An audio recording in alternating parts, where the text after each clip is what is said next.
কোনো রকম ডিম, ময়দা, অ্যালকোহল এবং চিনি ছাড়াই অথেন্টিক প্লাম কেক আপনারা বাড়িতেই তৈরি করে নিতে পারবেন খুব সহজেই। এই কেকটা বানাতে সেরকম কোনো ঝামেলাই নেই। তো চলুন শুরু করা যাক আজকের রেসিপিটি। এই কেকটা বানানোর জন্য প্রথমেই যেটা করতে হবে, ড্রাই ফ্রুট সোক করতে হবে। তার জন্য আমাদেরকে নিতে হবে একটা বোল। সেই বোলের মধ্যে 50 গ্রাম কিশমিশ, কালো কিশমিশ নেবেন এখানে, এবং 50 গ্রাম রেগুলার কিশমিশ নেবেন, যেটা রেগুলার নর্মাল দোকানে পাওয়া যায়। তারপর নিতে হবে 100 গ্রাম টুটি ফ্রুটি। আর এই টুটি ফ্রুটির সাথে সাথে আরও নিতে হবে 100 গ্রাম ড্রাইড খেজুর। অবশ্যই ড্রাই খেজুর নেওয়ার চেষ্টা করবেন, কারণ নর্মাল খেজুর নিলে এটা হবে না। তারপর এই সমস্ত উপাদানগুলিকে 200 গ্রাম অরেঞ্জ জুস দিয়ে ভালোভাবে ভিজিয়ে দিতে হবে।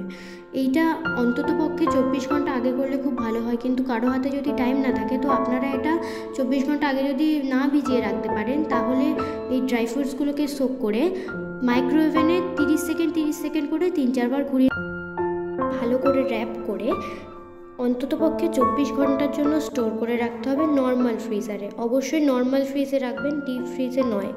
নর্মাল ফ্রিজের মধ্যে স্টোর করে রাখলেই হবে। যদি আপনারা চান বাইরেও রাখতে পারেন, কোনো সমস্যা নেই, কিন্তু যদি কোনো রকম কারো মনে সমস্যা থেকে থাকে তাহলে আপনারা অবশ্যই নর্মাল ফ্রিজের মধ্যে স্টোর করবেন।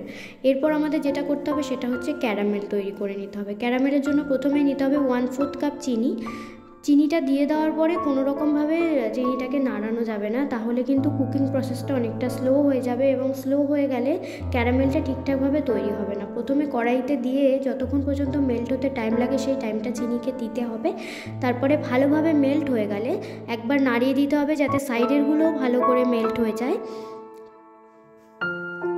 ক্যারামেলটা খুব টাইম নিয়ে আস্তে ধীরে করতে হবে, যাতে কোনো রকমভাবে কোনো লাম্পস ভিতরে থেকে না যায়। এই ক্যারামেলটাই হচ্ছে গিয়ে মেইনলি কেকের টেস্টটাকে বাড়াবে। এরপর এর মধ্যে অ্যাড করতে হবে 1/4 কাপ গুড় দিয়ে, গুড়টা দেওয়ার পরে সঙ্গে সঙ্গে খুব ভালোভাবে নাড়িয়ে নিতে হবে, এবং নাড়িয়ে নেওয়ার পরে কন্টিনিউয়াসলি খুন্তিটা নাড়াতে থাকতে হবে, যাতে করে হচ্ছে কোনো রকমভাবে লেগে না যায় এবং ক্যারামেলটা পুড়ে না যায়। কিন্তু ক্যারামেলটা অবশ্যই একটু ডার্ক ব্রাউন কালারের করতে হবে, পুরোপুরি ব্ল্যাক করে নিলে হবে না এবং রেড থাকলেও হবে না। একটু ডার্ক ব্রাউন কালারের যখন হয়ে যাবে তখন গ্যাসের ফ্লেমটাকে বন্ধ করে দিতে হবে। গ্যাসের ফ্লেমটা বন্ধ করে দিয়ে ক্যারামেলটাকে ঠান্ডা হতে দিতে হবে। এরপর আর একটা বোলের মধ্যে চালনি দিয়ে শুকনো উপকরণগুলো চেলে নেব। তার জন্য প্রথমেই দেবো 1 কাপ রেগুলার ইউজের আটা, 1/4 টিস্পুন সল্ট, অবশ্যই নুনটা দিতে হবে। এরপরে দেব 1 চা চামচ দারচিনি পাউডার। এরপর দেব 1/2 চা চামচ ক্লোভ পাউডার। এরপর অ্যাড করব 1 চা চামচ জিঞ্জার পাউডার এবং 1 চা চামচ বেকিং পাউডার, এবং শেষে অ্যাড করব 1/8 টিস্পুন নাটমেগ পাউডার, মানে জায়ফলের গুঁড়ো। এরপরে সমস্ত শুকনো উপকরণগুলো ভালোভাবে চেলে নেব, যাতে কোনো রকম লাম্পস না থাকে। এরপর কড়াইয়ের মধ্যে নিয়ে নেব 1/2 কাপ অরেঞ্জ জুস। ভালোভাবে অরেঞ্জ জুসটাকে গরম করে নিয়ে তারপরে এই অরেঞ্জ জুসের মধ্যে অ্যাড করব বাটার। এখানে আমি 100 গ্রাম মতো বাটার অ্যাড করেছি, তো আপনারা যেমন চাইবেন তেমন বাটার অ্যাড করতে পারেন। বাটার যত বেশি ইউজ করবেন তেমন টেস্ট বাড়বে। আমি আপাতত 100 গ্রাম ইউজ করেছি, আমার মনে হয়েছে যে এটাই সাফিসিয়েন্ট। আপনারা যদি বাটার খেতে অনেক বেশি পছন্দ করেন তাহলে আর একটু বেশিও অ্যাড করতে পারেন, কোনো রকম কোনো সমস্যা নেই।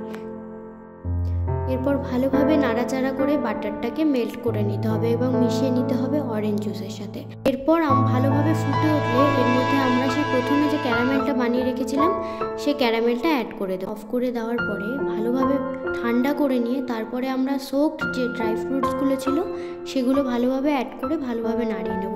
এরপর মেন জিনিস যেটা অ্যাড করতে হবে সেটা হচ্ছে 1/2 কাপ কনডেন্স মিল্ক। এটা ম্যান্ডেটারি, যেহেতু কোনো রকম কোনো আমরা দই, ডিম কিছুই ইউজ করিনি, তারপর এর মধ্যে কোনো রকম চিনিও ইউজ করা হয়নি। এটা কনডেন্স মিল্ক যেমন চিনিটাকেও ব্যালেন্স করবে, তার সাথে সাথে দই এবং ডিমের পরিবর্তে এটা কেকটাকে ফুলতে সাহায্য করবে এবং সফট হতে সাহায্য করবে। এরপরে অ্যাড করব 1 টিস্পুন ভ্যানিলা এসেন্স। এরপরে ব্যাটারটাকে ঠান্ডা করে প্রথমে আমরা যে শুকনো উপকরণটা চেলে রেখেছিলাম তার মধ্যে অল্প অল্প ঢেলে দিয়ে ভালোভাবে সম্পূর্ণটা মিশিয়ে নিতে হবে। ভালোভাবে মিশিয়ে নেওয়ার পরে আমরা এর মধ্যে অ্যাড করব 100 গ্রাম আমন্ড কুচি, 50 গ্রাম কাজু বাদাম কুচি, এবং এই দুটো অ্যাড করার পরে ভালোভাবে আবার মিশিয়ে নিতে হবে। ভালোভাবে মিশিয়ে নেওয়ার পরে একটা 7 ইঞ্চি গ্রিস করা মোল্ডের মধ্যে পুরো ব্যাটারটা ঢেলে দিয়ে ভালো করে সেট করে নিতে হবে। এরপর ডেকোরেশনের জন্য উপর দিয়ে দেব কিছু স্লাইস করা আমন্ড এবং তারপর এর উপর দিয়ে দেবো ব্ল্যাক কারেন্ট এবং কাজু বাদাম দিয়ে ভালো করে ডেকোরেশন করে এটাকে বেক করতে হবে প্রি হিটেড ওভেনে 1 থেকে 1.5 ঘন্টার জন্য। তো তোমরা যদি হাঁড়িতে বা কড়াইতে কোনোভাবে বানাতে চাও সেটাও করতে পারবে। তো চলো এবার তোমাদেরকে ডিমোল্ড করে দেখাচ্ছি যে কেকটা ভিতর থেকে কি কতটা সফট হয়েছে। তো তোমরা দেখেই হয়তো বুঝতে পারছো যে কেকটা কতটা সফট এবং স্পঞ্জি হয়েছে। তো কেকটা এতটা টেস্টি হয়, তোমরা একবার প্লিজ ট্রাই করো। ট্রাই না করলে তোমরা জানতেও পারবো না। যদি কেউ আমার রেসিপিটা ফলো করে ট্রাই করো তো অবশ্যই আমাকে একবার কমেন্ট করে জানিও, আমার ভালো লাগবে। তো চলো এবার তোমাদেরকে কেকটাকে কেটে দেখাচ্ছি যে কেমন হয়েছে ভিতরটা।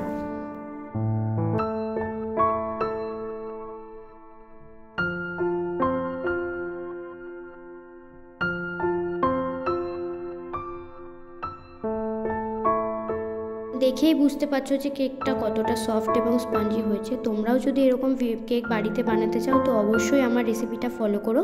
তোমরা যদি A to Z ফলো করে বানাও, আমি তোমাদের কথা দিচ্ছি যে কেকটা একদম পারফেক্ট হবে। এবং তোমরা যদি বানাও অবশ্যই আমাকে জানিও কেকটা তোমাদের কেমন লাগলো, রেসিপিটা কেমন লাগলো।